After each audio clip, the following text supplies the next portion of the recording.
এসেছি আজকে আমাদের। দেখুন, এটা হচ্ছে তোমার কমলা লেবু গাছ, এটা পেয়ারা গাছ। পেয়ারা গাছে দেখুন কত ফুল ফুটেছে। আর রয়েছে, আর এটা হচ্ছে কামরাঙা, আর এটা হচ্ছে ডালিম, আর এটা মালটা লেবু, যেটা সবারই ফেভারিট। দেখুন কত ফুল, আর এই ফুলগুলো অনেক সুন্দর লাগে। আমার গাছ এইগুলো নতুন কিনে এসেছে, নার্সারি থেকে কিনে এসেছিলাম। খুব সুন্দর।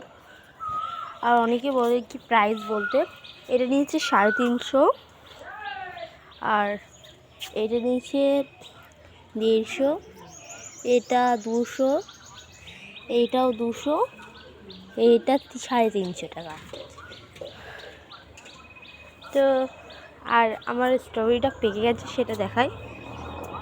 এই দেখুন, আমার স্ট্রবেরি পুরো পেকে লাল হয়ে যাচ্ছে। আর কত ফুল। টাটা।